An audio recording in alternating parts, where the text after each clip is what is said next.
Yeah, so in my opinion, a lie is a lie no matter what. Even if you are trying to protect that person, I still feel like it's a lie. I know some of y'all not gonna agree with me because y'all love Fatima so much, but I love her too, but I just feel like she wrong. What is up, y'all? What is up? It is your girl EJ, the TV junkie, back with another quick thoughts over Zatima, season 3. This is episode 3, y'all. And y'all already know this episode picks up right where the last one left off.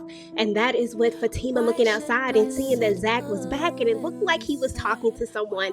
And sure enough, Nate, Tony, and Connie made it to the spot, y'all, and they told him that they had something to tell him, but Fatima is trying to make sure that they do not tell him. And of course, we got Angela trying to fly over here to try to help out as well, doing the most as usual. But Fatima just keeps saying the same thing, like, like, it's good, he's tired, yada, yada, yada, like trying to get Zach to go into the house. And for me, I was just like, why is Zach not picking up on the fact that there is something that they need to say, that they need to tell him? Why is he not pushing the issue? And instead, he just goes in the house like it's nothing. And I'm just like, that is so weird to me. There's no way that my friends would drive all the way from the hood, all the way from wherever they stay, to come over here and tell me something and I not hear what they had to say. There was nothing that nobody could say to me to make me not hear what they had to say. But that's just me, y'all. I'm just saying. So anywho, we're going to see that Fatima is basically going to try to check all of them, saying like, hey, like, we don't need to tell him. We don't want him to get in trouble, yada, yada, yada. And I get it, y'all. We don't want Zach to get in trouble. But at the end of the day, when does Zach have to start, like, taking accountability for Zach? Like, if he's truly trying to make a change, if he's truly growing into this different man and blossoming into this different man, then why is it that even if he does hear this news, it should be up to Zach to be able to control his emotions, knowing that he is about to have a family, knowing that he is trying to be a different person? That should be up to him. You cannot protect him from everything forever. Like, are we just not ever going to give him bad news no matter what? I mean, that is life. In life, you get bad news. And sometimes it's back to back to back. And as adults, we just have to deal with it. Like, I was so irritated with this entire situation. And when Nate is the voice of reason, then y'all know something is wrong. Because there is no world where Nate should ever be the voice of reason. Not ever. And so when Fatima goes on to tell him, like, are you effing him? I'm like, girl, what does that have to do with him? Trying to act like you know him better than his friends. You know him in certain areas better than his friends, but you don't know him to the core and seen him at his absolute worst like his friends have. So I don't know, y'all. I digress. This episode was just irritating me. And why is Belinda here? Why are you here, Belinda?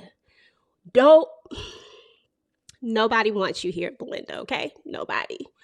You just be popping up and doing the absolute most. If obsessed is not the word for her, y'all, I do not know what is, because she was just doing way too much for me, and I just couldn't handle it at this point. I'm just like, we doing too much. Let's go on. Let's move on. Then Angela makes it there. And then she co-signs trying to get everybody to leave. Now, they all agree not to say anything, but y'all already know. Anyway, we're going to see that Fatima and Zach are going to have a conversation, and she's just talking to him and he was talking about the funeral plans.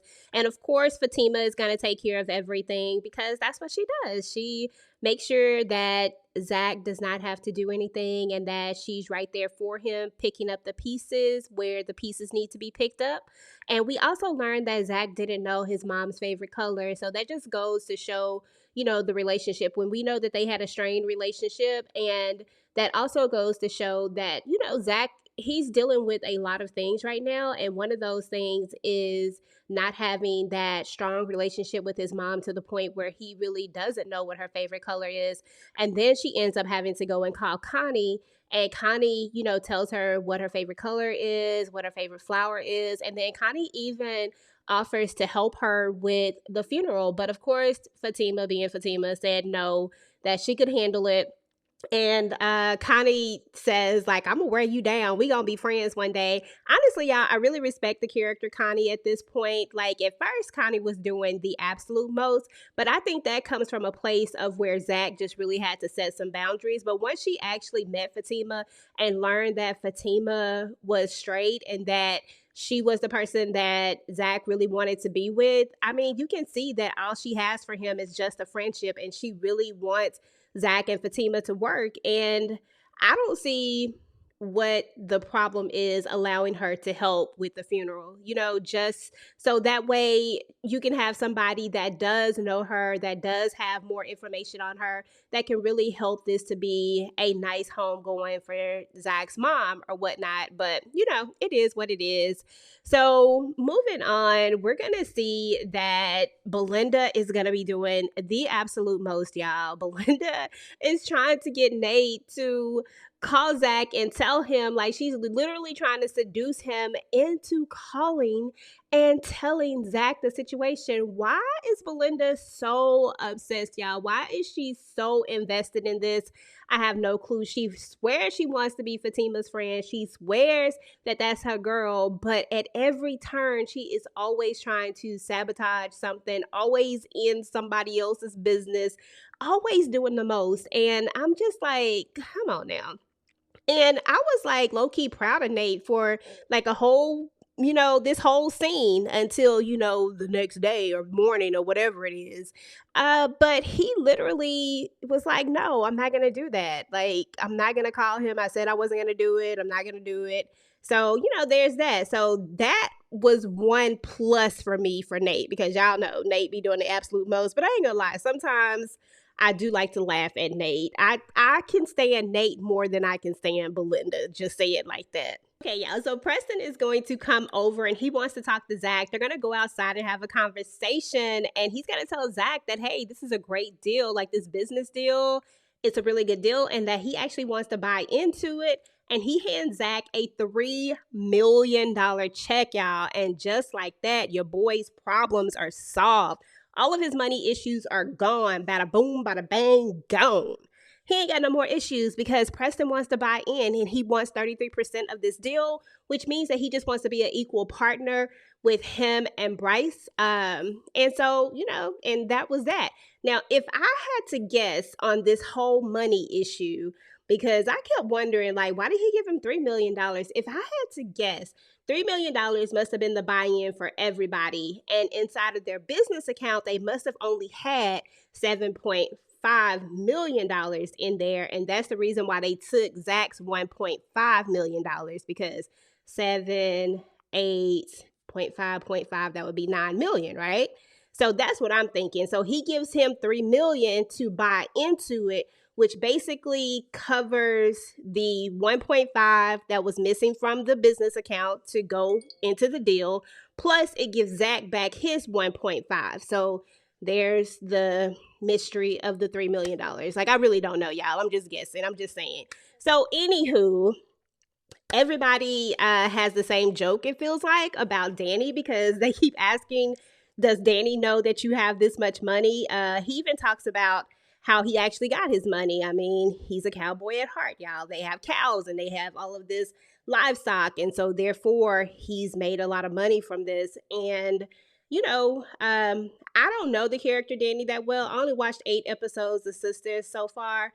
And so I don't know who Danny is right now. And I don't know who Danny was when her and Preston were together. So I really can't comment on why it seemed to be a running joke about Danny and knowing about the money. It seemed like they were assuming that she would, I don't know what they were assuming. Let me just move on, because I don't even know. I don't even want to try to figure it out. So meanwhile, back at Angela's house, I can't even remember what his name is right now, y'all, but I'm just going to call him Boy Toy, because he is really upset that Angela is treating him just like that. He is mad that he wants a little something more. He don't want to be just treated like a piece of meat out here. But Angela is like, boy, you know what it is. You already knew what it was. And I'm not trying to do no more than that. Like, we just need to do what we do. And that's it. But of course, y'all already know who show up Bryce shows up in the middle of this conversation, and I'm just like, well, first of all, let me travel back for a second because Angela was doing a bit much, y'all. Like, at the end of the day, like, you really got to take this dude's feelings into consideration if he keeps saying it, because he has said this multiple times at this point now. And it seems like she still has feelings for Bryce because she is always taking his calls, always letting him come over. I feel like she hasn't put like really any boundaries or any space in between here. I mean, yeah, she was a little hung up on the fact that he happens to like, he likes think things. And at the end of the day, I feel like she still wants to be with him because she really, really did like him. But anywho, he comes over and he all upset. Y'all, I couldn't even hear all the stuff he was saying. I was just so shocked that he done showed up here acting crazy, yelling and stuff. And he's just really upset about his dad not believing in him and not wanting to give him the money. I mean, it was just a lot of stuff going on. I was just like, Bryce, you doing too much. You're making my head hurt. Like, I need for all of the shenanigans to stop this episode. So she's trying to calm him down, but she really can't calm him down. I mean, he's really erratic, y'all. He gets in the car and then he gets into an accident, y'all. Like, he drives off all erratic and causes a whole accident. Whew. And y'all, that is where this episode ends. It was a lot of drama going on. Let me know what y'all thought about this episode. Go ahead and get the conversation started down below. If you like the video, make sure to go ahead and like, share, and subscribe to your girl channel. Turn on your notifications so that you do not miss out on any of my future Zatima talks. And I will talk to you guys later. Peace.